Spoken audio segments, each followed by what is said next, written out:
Thanks be to God. Okay, this T-shirt was given to me, and if I walk in front of these speakers, y'all will be sorry because it'll squeal, but I want you to see it.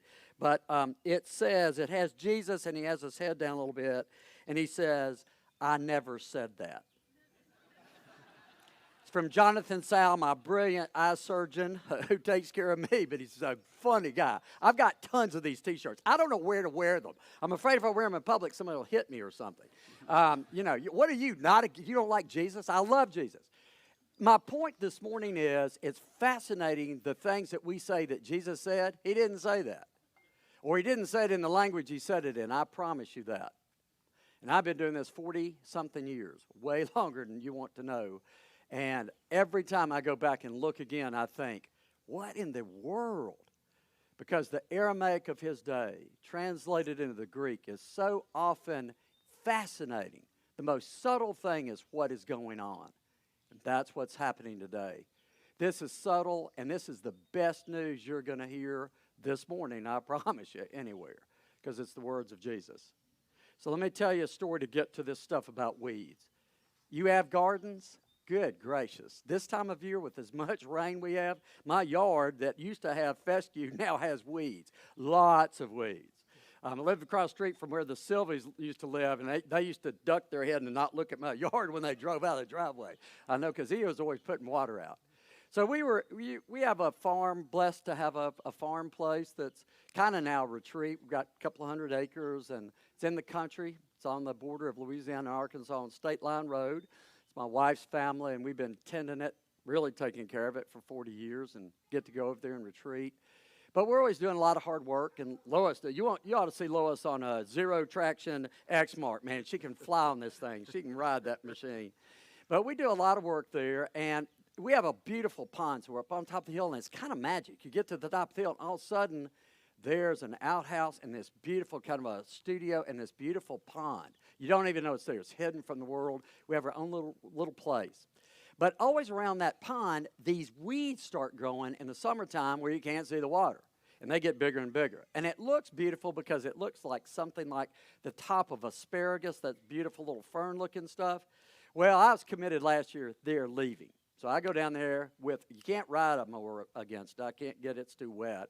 So I have a big push mower, big powerful push mower. So I get down there, I start mowing this thing, and I get one row done, and I'm thinking, man, I'm starting to itch. I get another row done, I think, I'm starting to burn. And I mean, I'm burning from here to there to my feet. And I'm thinking, holy smokes, what's happened? And finally, it's burning so bad, I just stop. I race to the house. Lois watches me dash past her. I'm stripping my clothes off, jump in the shower, get a bar of lava soap, and 15 minutes later, I'm comfortable again. That stuff, whatever it secretes when you cut it, I'm telling you, it was all over me. It will be a freeze frame. Well, I promise you, we cut it this year. You couldn't see me. I was so covered. What was interesting is this year, do you know what I noticed that I've never seen before among those weeds? The prettiest wildflowers I've ever seen in my life. These little blue, Lois probably knows what they are. They're gorgeous. And I said, let's not cut those down. And so we tried to cut around them. But you know, it's hard work. It was hard to do. And this story, literally, I was thinking about the parables in my brain a few weeks ago, and I was thinking, gosh, that's what it's like. You know, the weeds do grow up right in the midst of all the good stuff of life. If you will go back and look at this passage in the 13th chapter of Matthew, it will do your heart good. It will do your life good. Because you know what it is? It's what we don't expect. Jesus is actually saying something bluntly honest about life. The weeds grow up in the midst of all the good stuff of life. If you don't pay attention, then everything is about the weeds. Is that not right? Have you been stuck in a place where everything was weeds? I sure have. I've been in one recently. Literally, everywhere I turned, it was like a weed. Our culture is stuck on the weeds, by the way. Do not miss it. I'm going to say it again. Do not miss where our culture is. You can choose to go there if you want to. Everything's bad. Everything's terrible. Everything's this. Everything's that. And then you miss that in the worst of times, in the hardest place, in the darkest place, there's something lovely happening to you or to someone near you, someone you love. Period. Period. Jesus is saying the weeds and the wheat grow up together. Leave it alone. Now, he's a realist. He kind of said the enemy planted them. You realize he's being tongue-in-cheek? By the way, Jesus had a great sense of humor. You just don't catch it in English. You catch it in his own Aramaic. He's kind of saying, seriously, you think somebody threw those bad seeds down in there? It just happens. The birds carry stuff. You know, animals carry things on their fur. The weeds grow up in the midst of the best of stuff. You're not going to separate it. And I'm going to tell you that most of you, me included, and I have perpetuated some of this. The church has spent a ton of time focusing on your weeds. The church spends an inordinate amount of time focusing on your weeds and mine, so that becomes the preoccupation. We are here to morally take care of the weeds of life. And if you want to do that all the time, I say have at it. But I've been in rebellion about that for 20 years now. And I realize there's something different. Jesus really is trying to say, live a good life.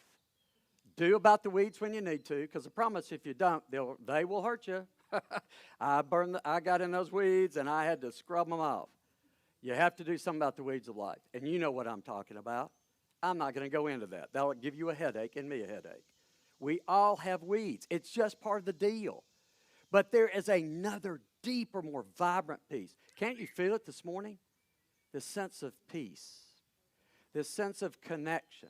The truth of it is, we are so dissimilar one to another, it's not even funny. But there is some kind of spiritual thing that draws us into one place. You can have that, and I can have that when I pay attention to that. And that is God literally being with us. And we try to manufacture it. We try to improve it. We try to erase all the bad stuff so God appears. You missed it. God is always there. That is actually the gospel. Regardless of what you do, have done, can't do, won't do, God is still always there. But if we focus on the weeds, it's as if we have created those weeds, and it's as if we get rid of the weeds, the other stuff will appear. The other stuff, the good stuff is always there. I'm going to leave you with a thought. It's a funny thought, strange thought maybe to you. Wasn't to me this morning. As I thought about it, I was thinking about it as I was driving. I got up super early and I was thinking, there was a song in my brain. Now, see, if Tom Rasnick was here, he'd already played you the song. So you may have to think about it in your head. But it's Earth, Wind, and Fire, one of my favorite. If I put it on, y'all all be up dancing. I promise. Even those of you who can't dance would be up dancing. Even John Melnick would be dancing. We would be dancing.